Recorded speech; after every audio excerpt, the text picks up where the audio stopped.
Welcome, everyone. Thank you for coming today. We're super excited about this. This is our second offering in the professional learning series that we're doing with CERA. We wanted to add a little something different this year and give you something more for your registration and membership in CERA. And I have to say, I think that this has been a really there's been a great response to this. We've been happy to have people. We were privileged to hear from Dr. Shannon Coulter early on in May about program evaluation, which I think was a fantastic presentation about content that was relevant to all of us, especially as we're struggling and going through learning all about the new plans and programs that are happening. So that was fantastic. We are lucky enough today to be able to extend this and have our second session of the professional learning. And we are privileged, let me say that to you, privileged to be able to have a presentation with Nikki Antonovich, who is CERA's treasurer, and Kasha Fan, who works for Sacramento County Office of Education. Now, I wanted you to know this. Before I say this to you, I want you to realize that our number of participants at this time, we're looking at about 30. We're kind of a small group for the amount that they're used to presenting to. They just finished a presentation to an international audience, and I'm not kidding with you, to over 1,600 people. What they do, what we're going to be learning about today is something that's going to benefit all of us, not just us here, but hopefully something you can share and pass on to others. Remember, take this information, take what you're getting and actually apply it and use it. And it's going to be able to benefit those who are working with you and those who are actually in your office as well, which is great. So you don't want to hear from me. What you really want to be able to hear from is Nikki and Kasha. I'm going to just turn it right over to them, mute myself, take it away. I'm really excited to hear what they have to say. We want to welcome you to our session, Best Practices for Effective Communication. All right, this is how this is going to go. Stephanie Evergreen tells us, right, that we are visual people and grabbing attention and focusing our audience in on our story is so impactful. And Jenny Rankin tells us that bad data can be catastrophic. And she also teaches us how to communicate ourselves to our audience. Edward Tufte tells us we can visualize anything, even the most complex data. And Todd Rogers gives us rules for simple communication and teaches us how to speak to our audience at their level. And Kasha and I have tried it all. We have been to these trainings, some of them many times, and we've learned along the way how to put these teachings into practice, what works well, and how to tweak certain things for an educational audience. So we are here to share with you our lessons learned, as well as our tips and tricks for communicating effectively to all of your different interest holder audiences. And before we jump in, what we are hoping to hear from you in the chat is, what are some of the expectations that you're bringing today to this session based on the title, the description? What are some of the things you're hoping to walk away with?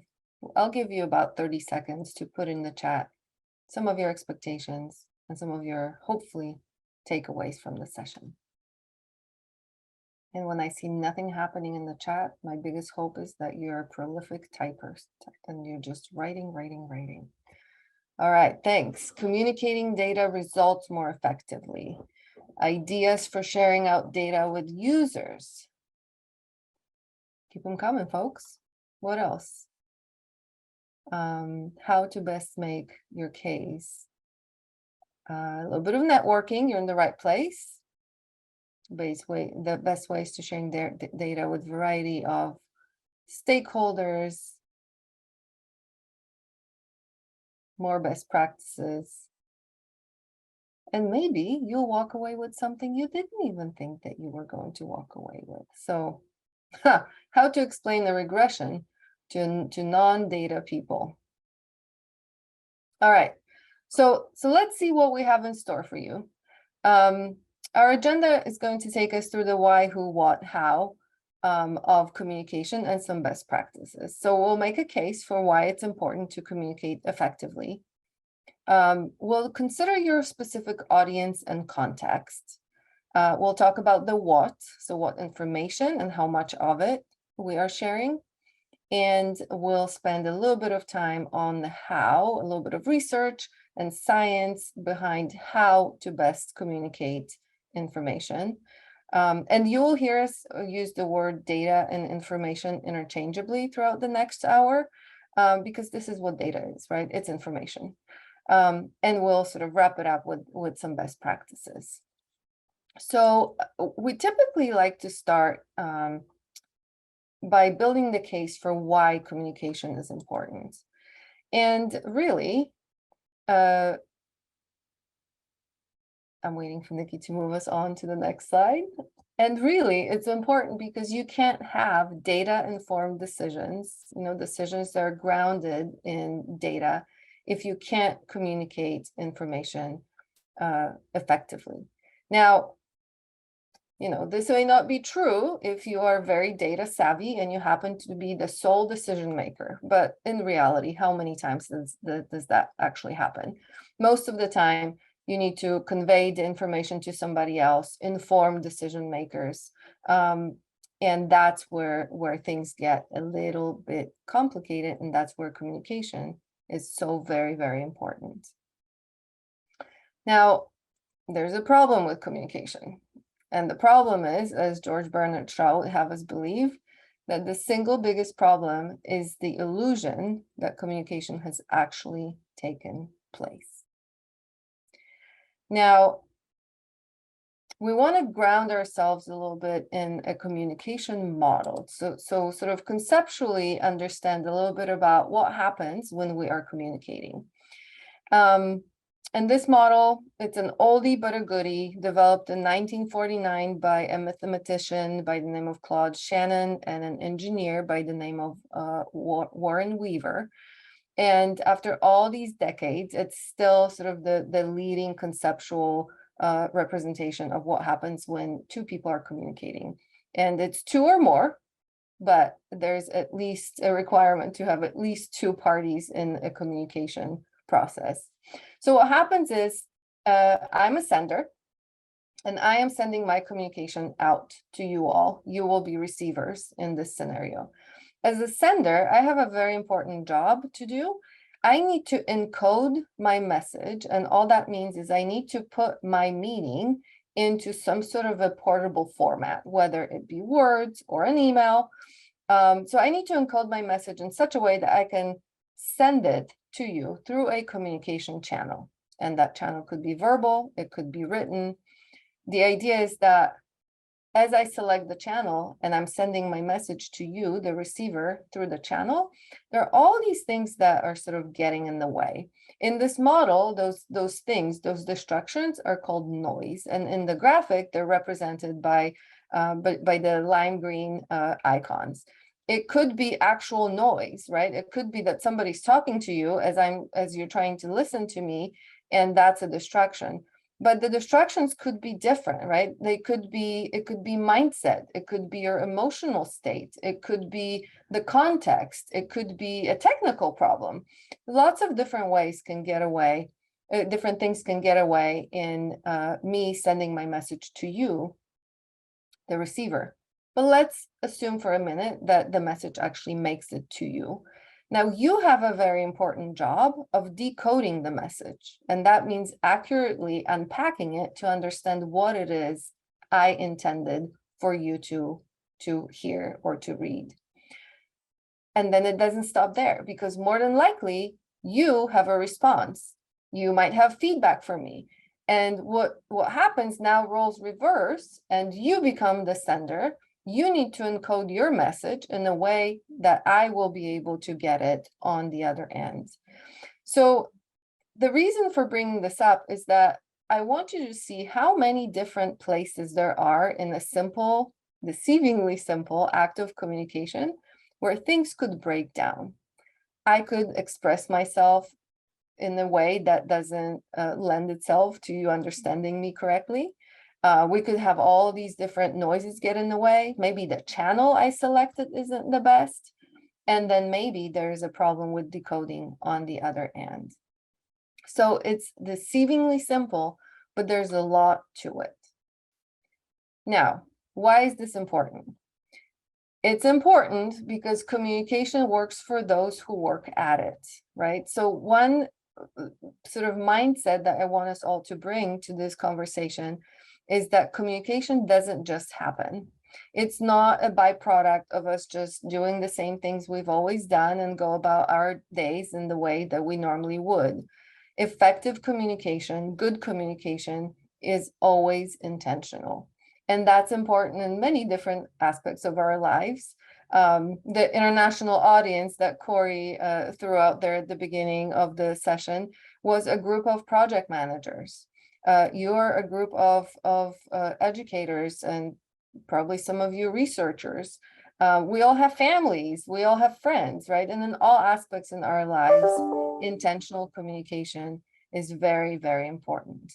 Now, there's lots of research that supports it. We're not going to spend time there because we could spend a lot of time on the research. So I'm hoping you take us for our word and sort of, come along with this assumption.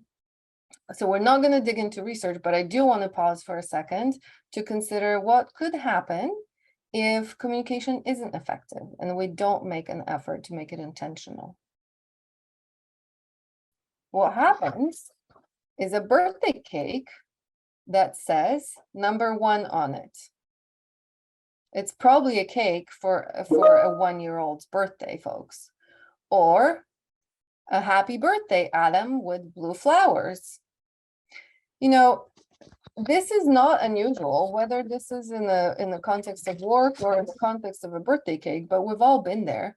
We're just going along, everything seems to be on track, everything's fine, we think we've communicated, but there is a fundamental misunderstanding somewhere along the way, and we end up being in a very different place from what we were hoping to be. So, with that in mind, we're going to keep moving through the other W's of the, what, who, how, and things like that. And I know how does not start with a W. And Nikki will take us next to talking about the who of communication, or the audience. Thank you. So now that we've got our backbone of why we're doing this work and why it's so important, we want to really focus in on our audience and knowing our audience and how much detail our audience is going to need, how technical their knowledge is, or how involved they are in this specific project that we're communicating. So imagine for a minute, if you will, that we're sharing some of your research data, or maybe it's accountability data or assessment data. And in this scenario, you have to give a presentation to the board. And then you have to give a second presentation to all of your fellow data nerds at the next CERA conference, all about your data. Are you going to include the same level of technical details in both of these presentations? Is the understanding of both of these groups going to be the same? Will the board be able to follow along with the same technical level? Will your fellow data nerds lose confidence in you if you aren't technical enough with them?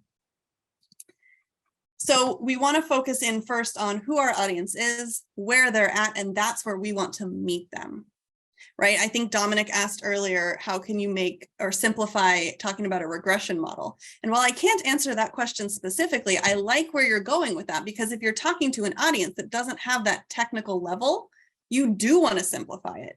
Because if you don't, you will make your audience feel dumb. And the moment you've done that, you've lost them. They've tuned you out. You've made them feel small. So knowing where our audience is and meeting them there is so important. The second piece of our audience is connecting emotionally. If we want people to act on the information we're presenting to them, we need to reach both the logic and emotional side behind what we're sharing. So we have to figure out how to do that, how to connect emotionally. We can tug on those heartstrings. We can get them all fired up and ready for action. Whatever way you end up doing it, we're going after an emotional investment and backing that up with our data. Now, this commercial is an excellent example of using emotion.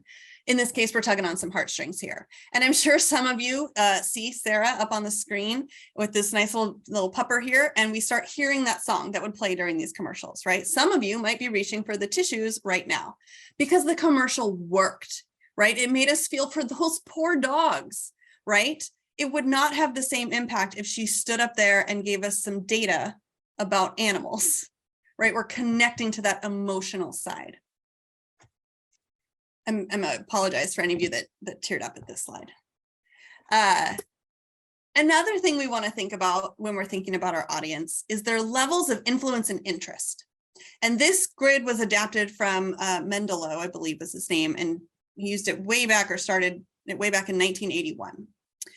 And here's what we're going to do. We're going to pause for a minute, and we are going to have you grab scrap of paper. You can do it in your head. If you're like me and you're not a paper person, you can grab an electronic document. And we want you to recreate these 4 boxes and jot down some of the interest holders you communicate to and where they fall. So if you're constantly bringing things to your board, you're going to pick a box to put board members in. If you're talking to a parent audience or a community audience, you're going to pick a box to put your community members in. They either have a low level of interest and influence, low interest, high influence, low influence, high interest. There's 4. You can figure it out. We're smart people. 4 boxes. So take a couple minutes, jot down your interest holder groups and where they fall in this grid. Take just about 30 more seconds. And while you're wrapping that up, I will share with you that Kasha is going to revisit this grid later and talk us through how we can deal with some of these different interest holder groups based on where they fall in levels of interest and influence. But for now, she's going to take you through the next W, which is what. And I think what you'll notice is that these categories aren't really, there are no hard boundaries between who and the what. There's a lot of overlap, and you sort of want to keep everything in your head all at once as you're considering your communication style or your communication strategy. However, one thing I want to say about the what of communication, what should you tell people? Ideally, only what they need to know. And I think we can all agree that not everybody needs to know everything. It's impossible. What and how much you communicate will depend on a number of things. 2 of them are the influence and level of interest that Nikki just covered. It could be their role. It could be their the sort of stage of the of the project, the communication project that you're at. It could be any number of things, and you should take them very intentionally into account when you decide what you're communicating to them. To Nikki's point from just a couple minutes ago, you will not communicate the same information to your board members as you communicate to concerned parents, for example. Now, the other very important aspect of this is to meet people where they are. Ask yourself some of these questions. How familiar are folks you're talking to with the language that is used to talk about your data or your topic? Are you certain that they have the skills and the ability to interpret data sets, tables, charts accurately and with ease? That will dictate the how, right? And the what. How interested are they in hearing the information? So you ask yourself this set of questions and really figure out who your audience are and let that drive what it is that you communicate with them. Nikki promised we would revisit this chart. And the reason we do it is because this chart actually helps us, gives us guidance on what to communicate to what group based on their influence and interest. So let's pick it apart a little bit. We'll start in the left bottom corner. That group has little interest and not a whole lot of influence on the decisions that need to be made. So this model proposes that all we do is sort of just monitor them. And what that means in terms of communication is just give them the basics. Just give them high level. Don't agonize over it. They have no interest and they can't do a whole lot about it. So just sort of give them a high level basic information. Going up from there, we get to folks who maybe don't have a whole lot of interest, but they have a whole lot of influence on the decision. And this is where things get a little bit more interesting because the model tells us we need to keep these folks satisfied. So what that means in terms of communication is that you will have to figure out what it is they are interested in knowing and how much of it. That might mean that you ask them, you have a conversation with them, whether it's an individual or a group of individuals. If you have the ability to ask them, let them help you drive that bus and figure out what it is they're most interested in knowing. We want to keep them satisfied because they have influence. If you skip over to the right from there, we get to the group that is the most needy group in terms of communication. And those are our folks who have a lot of influence and a lot of interest. And the model tells us this is the group that you manage very closely. If you think about this in terms of time and effort, this is probably where you're going to spend the most time and effort in communicating to this group. So take a look on your table, on your chart, who you have in that group from the little exercise that Nikki asked you to do. And consider for a second whether this is how you have truly been communicating with this group. Are these the people that you're giving the most attention in terms of your communication? And if you drop down from there, we get to our folks who are really interested, but they can't do a whole lot about it. So high interest, low influence. And the model tells us, this is the group to be kept informed. So give them the information, put the information out there. Perhaps you are not pushing information out to them. Perhaps you're just making it available so they can pull it themselves. But make it available because they're interested, but don't agonize over it because this is a group that, based on influence, doesn't have a whole lot of sway, and your time and effort in communications is going to be better spent in other places. Now, whatever you decide to communicate to folks, you're doing this for one reason. You have a story to tell. You have something to say. And it's not the once upon a time kind of a story, and thank goodness, because nobody has time for that. In fact, people are busy as is. We already know this. We do the same thing as our stakeholders do. We skim emails, we multitask in meetings, we, listen to the first 20 seconds of a voicemail, and if it gets too long, you promise yourself you'll get to it later, and then sometimes never do. People are busy. So the idea here is you get to the point. And if we were to borrow from Stephanie Evergreen and her approach to communication, she uses the term bluff, which is bottom line up front, right? Just tell people. This can be done in multiple ways, and we'll talk about some of those ways a little bit later. But the idea is you don't have to bury the point. You can just come out and tell people what it is you're going to tell them in a long email. Make that your first line. In a long report, put it on the first page. This really is done out of respect for your time and the time of the folks you're communicating with. And the other point is that there's a risk of not doing this. There's a risk of burying your point. There's a risk that comes with not getting to the point straight away. And that is that people stop listening or stop reading. And as humans, we are meaning makers. So what happens when we don't have information is we make up our own story. We just fill in the blanks and we make up our own story. So that's the risk we run of not telling people exactly what it is we're trying to tell them. Now, I mentioned this is all sort of intertwined, right? So this is intertwined with the how. How do we do this? So let me first start with the premise that we are all visual creatures. As human beings, we are excellent at making meaning out of pictures. We have also developed something called pre-attention, which is, it used to be in the, way back when, it used to be something that helped with our survival. Stephanie Evergreen brings an example of, scanning the savannah, and pre-attention is the attribute that helps us notice shapes, notice things that look a little off, and that helps us spot danger and potentially stay safe.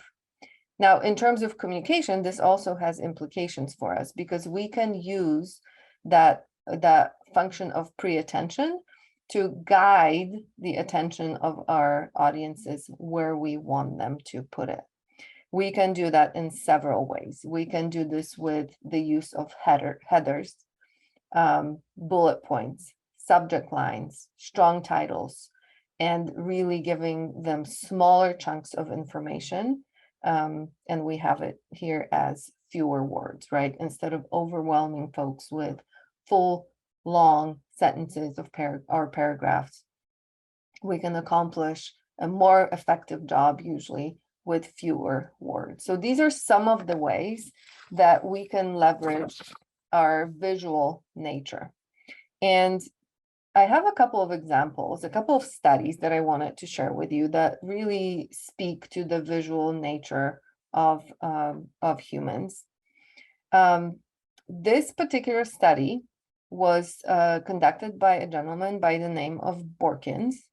And what he did was he presented his audiences with these maps and graphs and charts, and hooked folks up to eye tracking devices, eye movement tracking devices, to see where the human eye tends to linger the most. And he found several interesting things in there. One is that we don't actually spend a whole lot of time in some of these, you will see, on the images, because the images and the graphical elements are sort of more intuitively interpreted by the brain than the words are. The other thing he found is that the spots that you see really lit up are the spots where the eyes lingered the longest.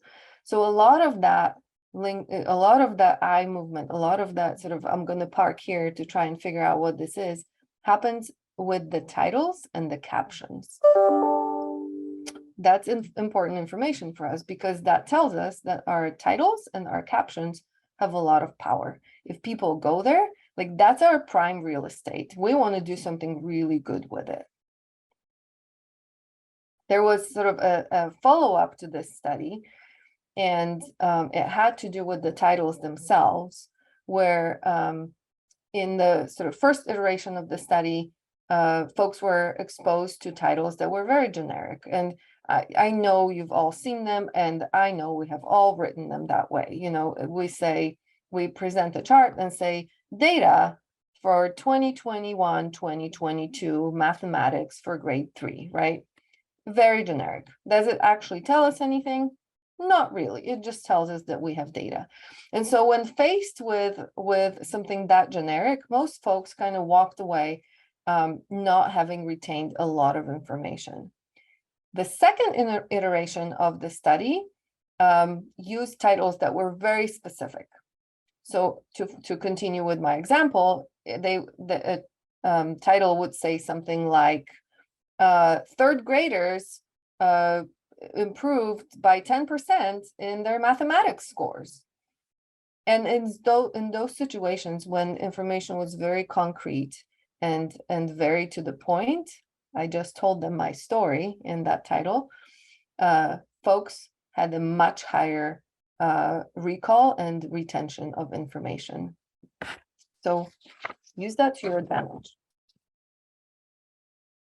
Another study that I thought was very interesting was done by Richard Meyer, who I believe is a California-grown researcher, and his big contribution had to do with sort of what happens with learning, how to optimize learning when we use visual elements and language. And so he conducted a study when he first exposed his students to a typical death by PowerPoint slide deck. And when I say that, you can imagine, right? Words, maybe even a couple paragraphs. And you can shrink the font really small, then you can really get a solid paragraph onto a slide, right? And so he stood there and sort of just, I actually don't know if he just read it to the students or if he talked about it. It doesn't matter. The point is, it was words. He checked the retention of content after 24 hours. And give me a quick guess, Nikki, let's not go to the next one yet. Give me a quick guess in the chat. What percentage of content retention did he discover in his students? I'll tell you, it's not a lot. You're all doing great. 10, 10, 20, 15, 5. Well, you got it. Your average is spot on. It was 10%. Now, if that's not a waste of everybody's time, folks, then I don't know what is, right? If you get 20 people into a meeting and they all walk away with only 10% of what you told them, we can do better than that. So he continued his study, and this time he showed his students a PowerPoint that was very much lighter on the words with a much better use of visuals, right? So pictures, and he conveyed the content verbally and used the PowerPoint as his helper. What do you think the retention was like in that circumstance? Give me a number in the chat.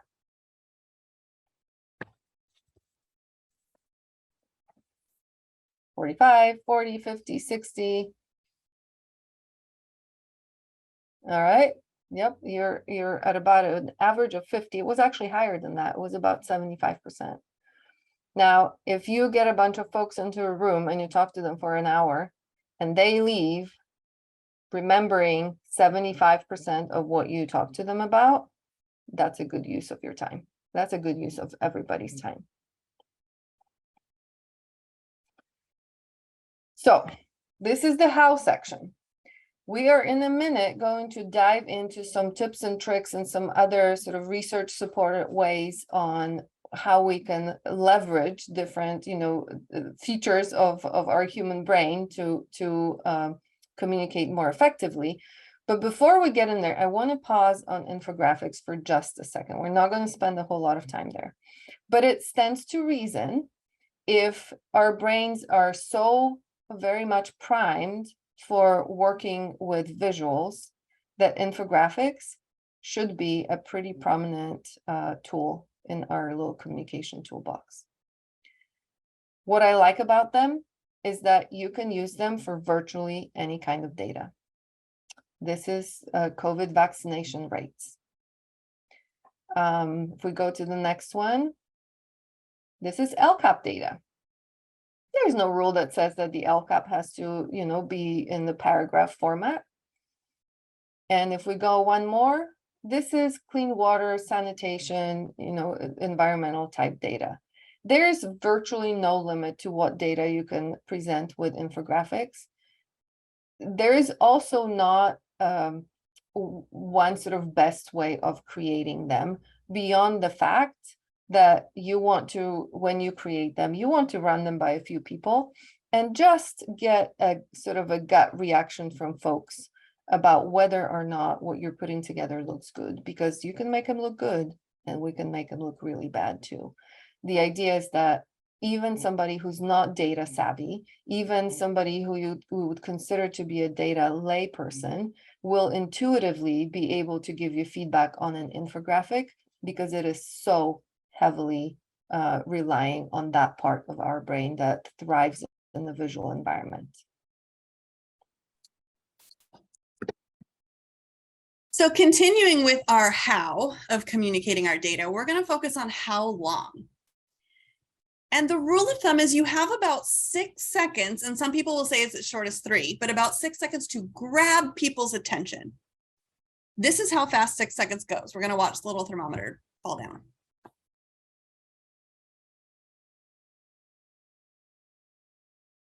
That's it, my friends. That is as much time as we have to grab them.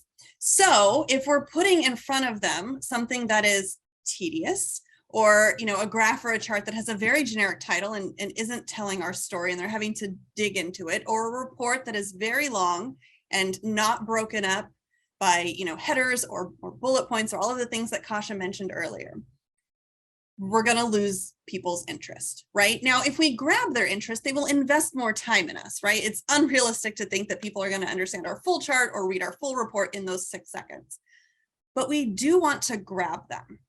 And we also went to this really fascinating training where the presenter was talking about communicating to the community and to like a parent and family audience.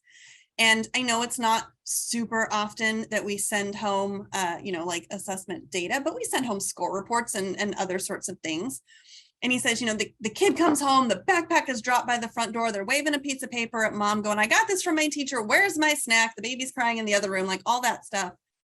They're going to glance at that piece of paper. They're going to go, that's nice. They're going to set it down and move along. So we have just very limited time to grab their attention. So we're going to play a game. I'm going to put up an email I actually got from one of my kids' schools, and you are going to have exactly 6 seconds to figure out what the point of this email is. Now, it didn't come home on a piece of paper. I did get it in my inbox, but again, 6 seconds. At the end, it will disappear, and you are going to tell me in the chat what the point was of that email. Are you ready? Get set, go.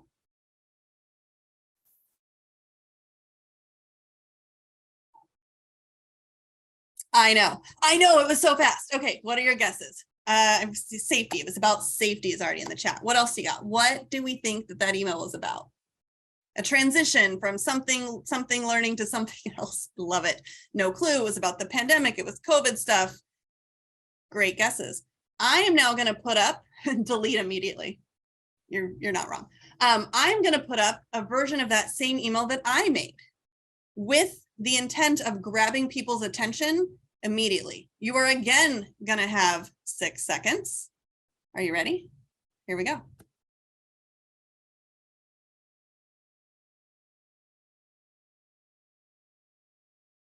What'd you get? What was the point of the email all along? Schedule change. Wednesdays are no longer distance learning. And there's a blended learning change as well. Absolutely. And it's so much easier to grab that attention when the point is literally in that first top paragraph and it's bolded. Now, this is going back to that original email. This is where the 2 points were that I bolded, buried at the end of the first paragraph and at the start of the third paragraph. Now, for those of you that are saying, hey, Nikki, sometimes we have to say all of this stuff to make our point. Like, what do we do then? Absolutely, I get it. There's a ton in there about, students in isolation and learning loss and all of that. You don't have to delete it. But if you're going to say all that stuff, I'd put a sentence right at the top that says, Wednesdays are no longer a distance learning day. Let's talk about why. And then you can go into all of that stuff, but you've made your point.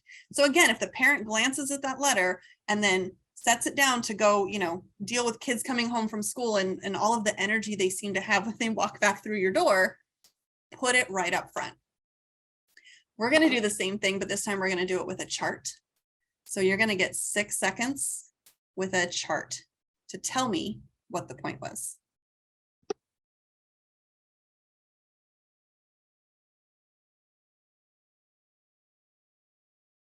And I know that was kind of mean because that was a bad example, right? There were like 100 different stories that we can pull from this chart. This is like the main don't tell 12 stories in one graphic kind of thing. And you're right, District B is absolutely killing it. So I'll be a little nicer to you guys and I'll give you an actual chart that is just one story, although it's still a don't and not a do. You got 6 seconds.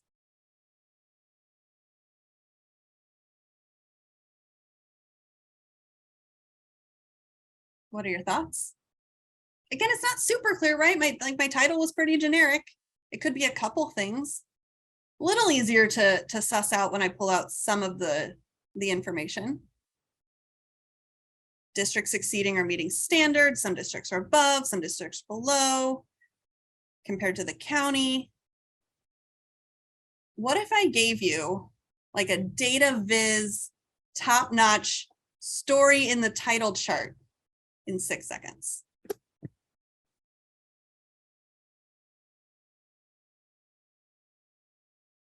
It's easier, right? It grabs attention. And like Kasha showed in that example with the eye tracking software, our eyes probably went right to the title. We read it, we got the whole story, attention was grabbed, and the chart and the data are right there to back it up. Much better way to communicate. But going back to our original chart with like the 12 different stories, we could possibly tell a different story. So here's a different one for you.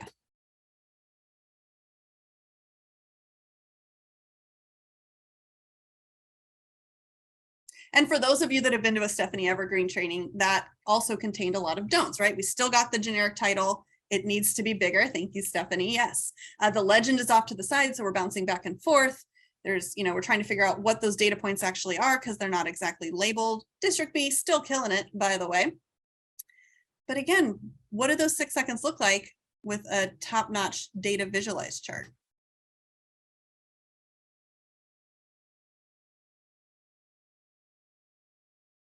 Easier to understand and more attention grabbing. So the moral of this story, right?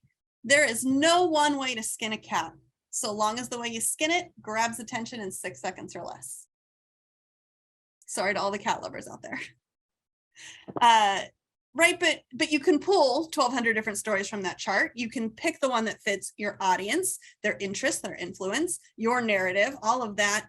But we want to present it in an attention-grabbing way because we do not have a lot of time.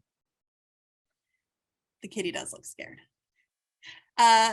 Okay, so let's go through some of the practical applications. What does this look like for reports, for emails, for those sorts of things, for PowerPoints? So we want to grab attention with formatting, right?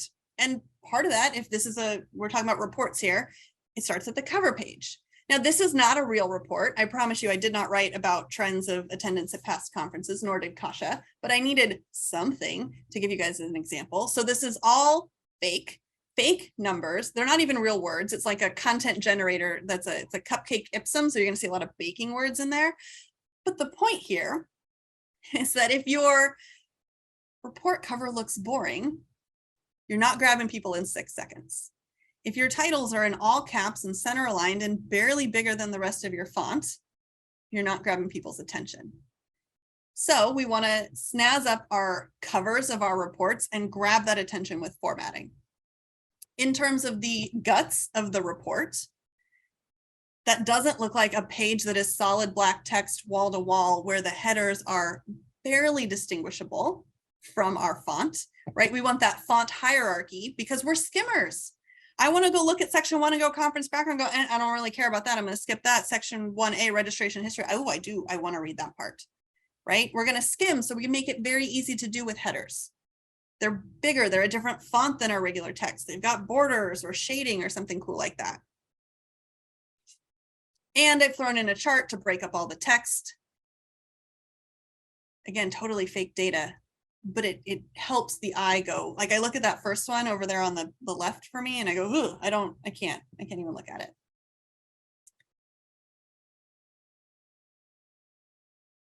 More is less is our next point for grabbing attention or writing to grab attention in this case. Now, again, I'm not saying you can't have a report with words. Obviously, we need words to communicate our point. However, given that we're visual people, the more that we can interject visuals to help tell our story, the more we're going to grab that attention, the more our audience is going to make meaning as they're reading it. So again, there's nothing really wrong with that first version over on the left, but breaking it up even more can really help.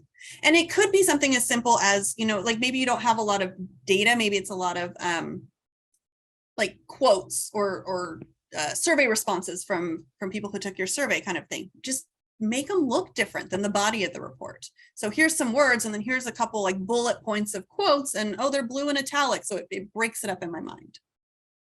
But also think about like, what can we pull out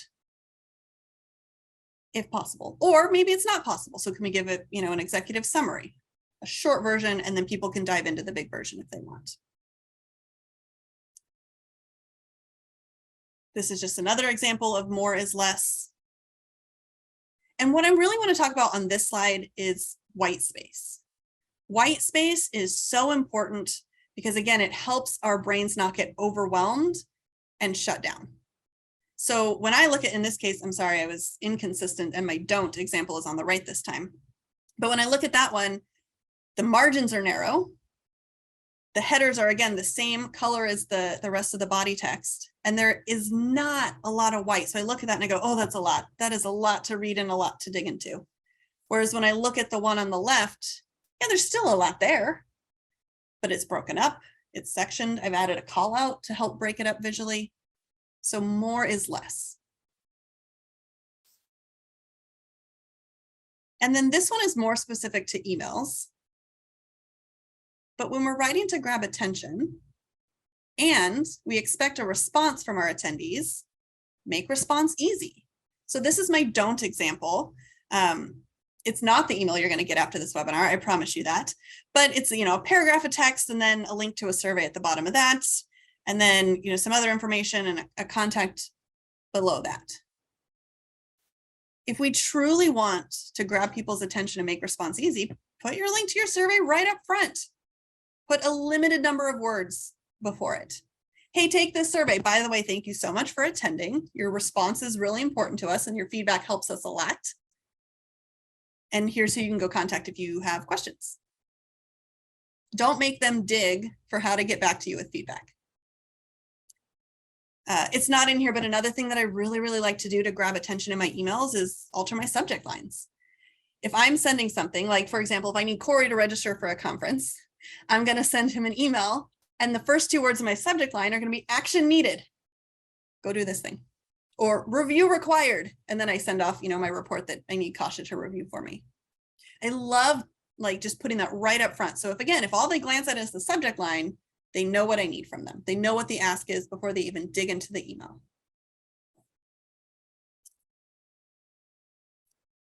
Kasha is now going to take you through some presentation do's and don'ts.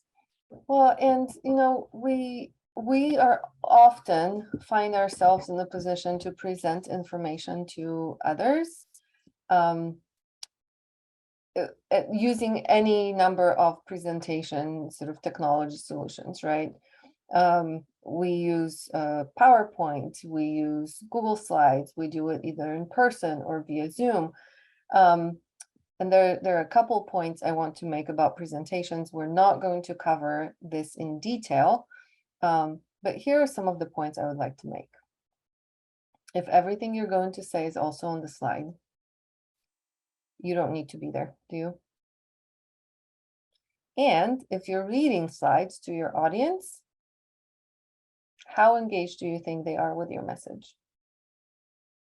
More importantly, how mad do you think they are that you are reading to adults who more than likely can read themselves?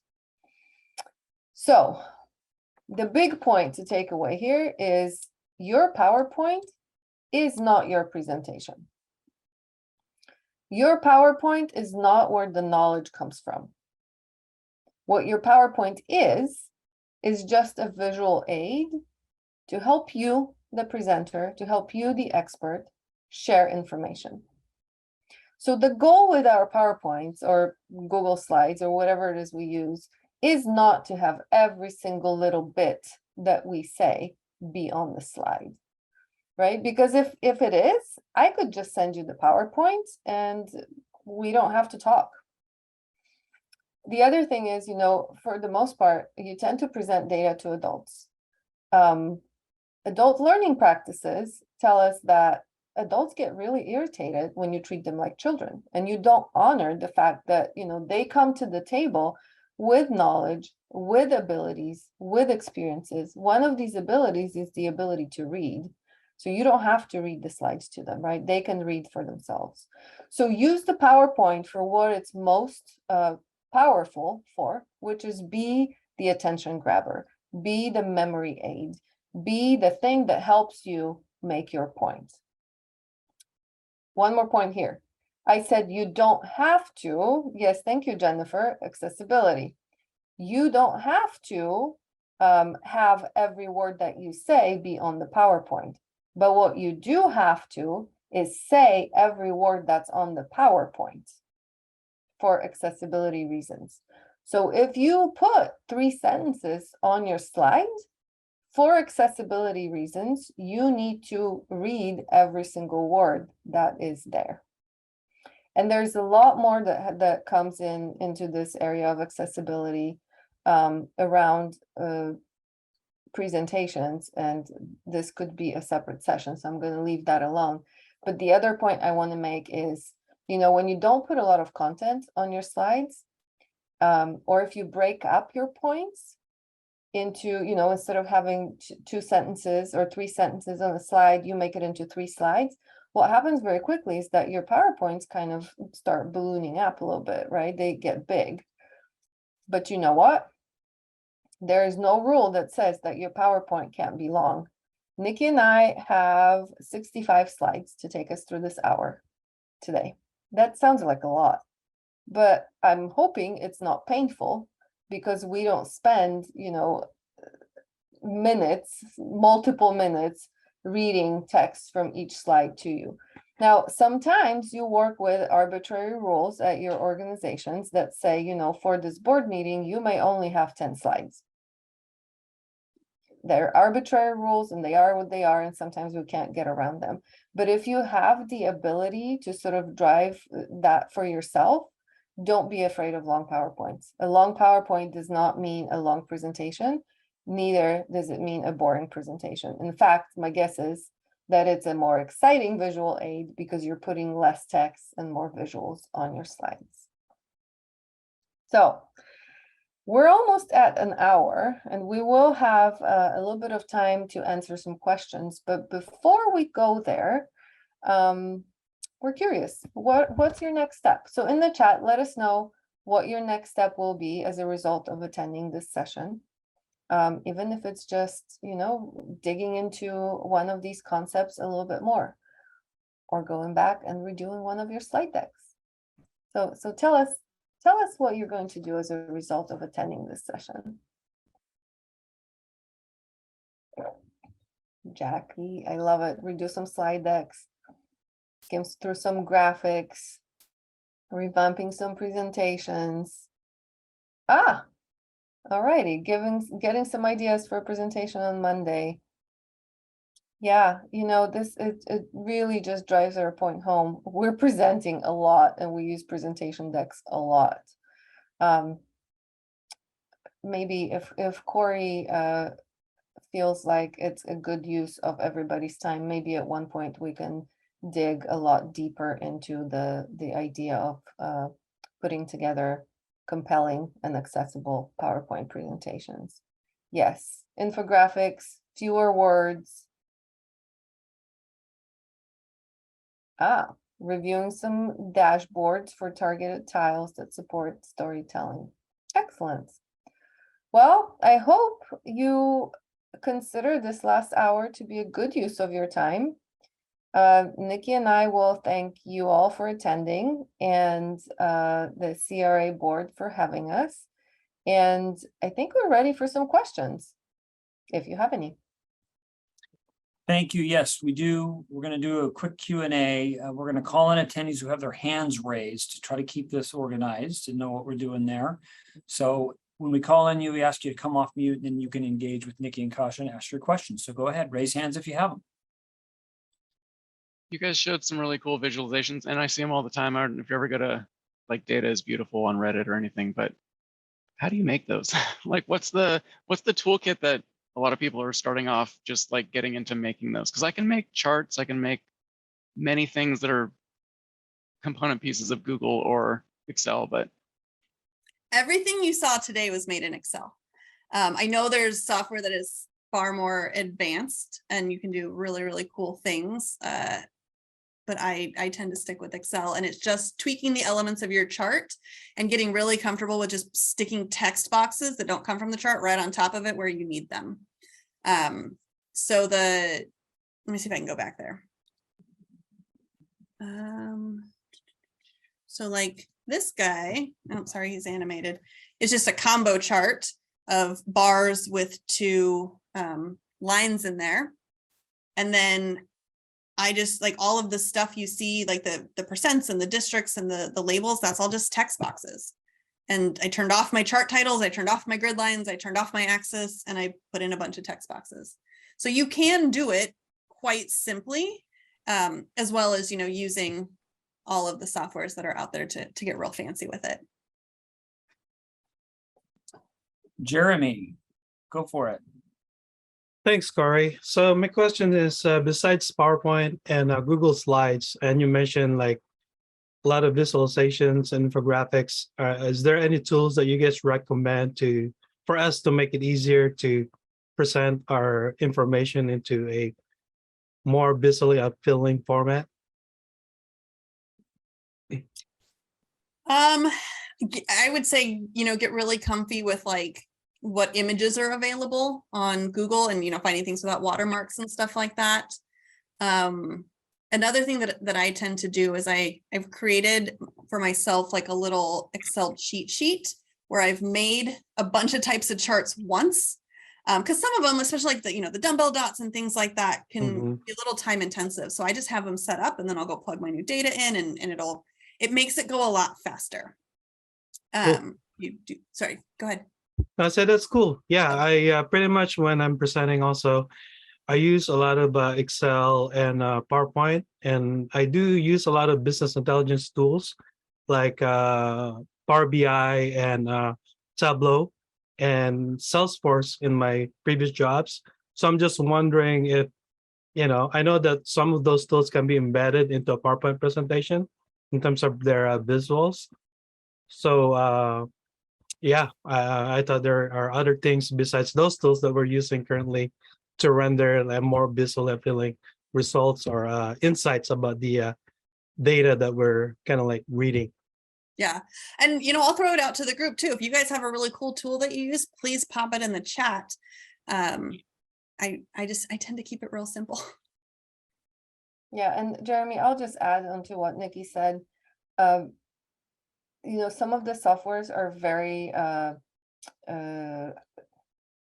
sophisticated, is the word I use, and they create visualizations that are not for like an entry level user. So just be judicious in what types of visualizations you use with what audience.